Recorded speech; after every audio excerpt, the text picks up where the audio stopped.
Halo guys, assalamualaikum warahmatullahi wabarakatuh. Jumpa lagi dengan saya Adila11 di YouTube channel saya. Hari ini saya akan membuat konten video lagi. Jadi untuk video kali ini saya tidak mengupas handphonenya atau tidak menjelaskan detail barangnya, karena di sini saya hanya membuat video mempacking atau mengepek barang untuk dikirim ke user atau ke pembeli ya, ke buyer maksudnya.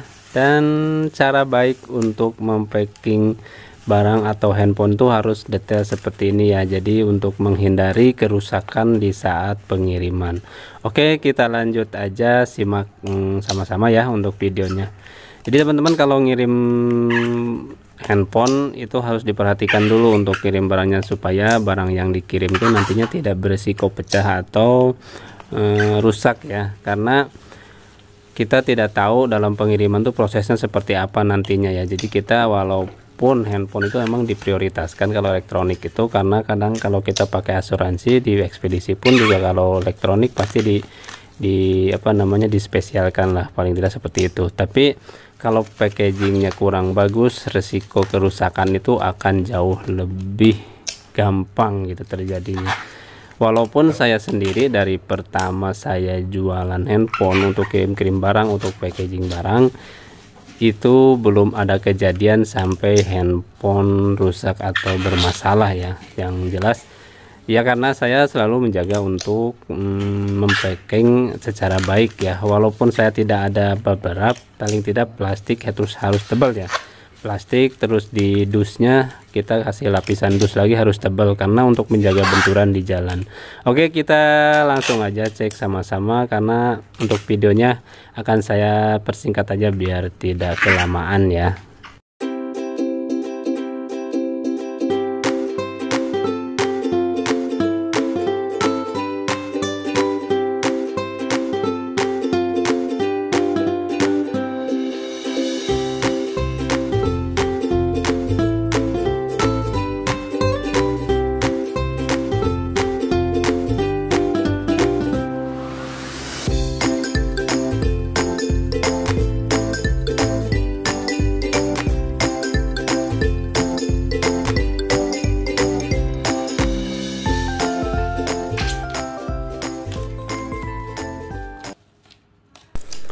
Oke, kita lanjut lagi untuk dibahas ya. Jadi untuk packaging itu udah saya pakein dus, biasanya udah pakein dus, kita kasih bubble wrap lagi. Tapi itu kalau kita banyak bubble wrap ya, atau banyak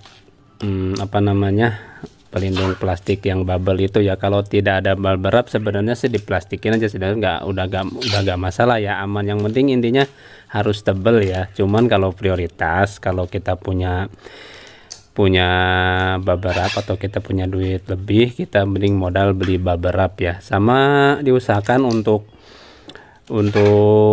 biar si packagingnya bagus, jadi dibelikan dus atau kita bisa buat sendiri bekas dus apa, yang penting dia lebih presisi, jadi handphonenya nggak ketekan-tekan atau barang paketan asli dalamnya tuh nggak ketekan-tekan.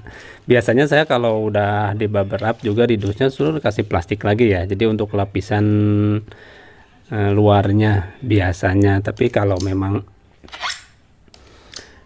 tadi sampai dari dus sampai ke bubble wrap pun juga sebenarnya sih udah aman banget. Cuman ya istilahnya kalau seperti ini kelihatannya udah packagingnya kelihatan rapi, terus keamanannya juga terjamin, itu kan lebih baik gitu kan. Apalagi kita jualan, jadi jualan tuh jangan cuman bisa menjual produknya saja gitu kan, menjaga kualitas, tapi dari secara pelayanan, secara packaging dalam pengiriman pun orang akan seneng kalau packagingnya bagus, atau secara kualitas pelayanan dari pengemasan barang pun itu bagus, akan menjadi nilai jual kita ya. Oke, di sini ini udah tahap akhir sebenarnya ya dari plastik ini. Tinggal nanti kita dikasih lakban yang bernama toko online ya. Biasanya kalau kita pakai Tokopedia ya pakai lakban yang ada tulisan Tokopedianya, kalau ada Shopee ya pakai Shopee, seperti itu ya. Jadi tergantung si buyer atau si pembelinya membeli dari toko online mana ya. Jadi kita ngikutin itu cara pengemasan baik atau cara mempacking biar istilahnya barang dagangan kita kelihatan bagus ya, baik dari secara packaging maupun secara penjualan. Jadi secara penjualan kita juga harus bisa tanggung jawab, baik kondisi barang harus jelas, mendetailkan barang, bukan hanya kita bisa mempacking aja tapi jualan barang kita ngaco seperti itu. Kita harus bertanggung jawab dari pihak, dari segi barangnya maupun dari segi pengemasannya. Kenapa? Karena asuransi pun kalau kita pengemasannya jelek, asuransi pun biasanya ditolak ya, karena akan menyalahkan secara packaging kita. Karena biasanya kalau pengiriman tuh pihak ekspedisi kalau pengemasannya nggak bagus, dia selalu menawarkan untuk di packing kayu. Sebenarnya packing kayu tuh bagus, tapi secara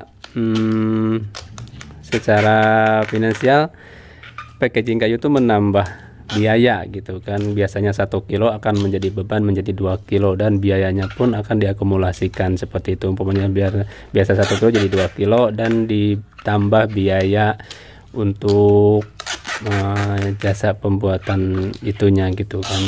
Biasanya seperti itu sih kalau dulu saya suruh pakai packaging kayu, tapi sekarang saya tidak pernah pakai packing kayu karena satu juga kadang-kadang kalau kepepet waktunya. Kalau di ekspedisi, kalau kita masukin udah mepet sedangkan pengiriman udah siap berjalan, dia ditunda biasanya kalau packing kayu kalau kita masuk ekspedisi. Jadi ditunda itu untuk mempacking dulu, jadi biasa dibawanya besoknya lagi. Itu sebenarnya kekurangan pakai packing kayu tuh.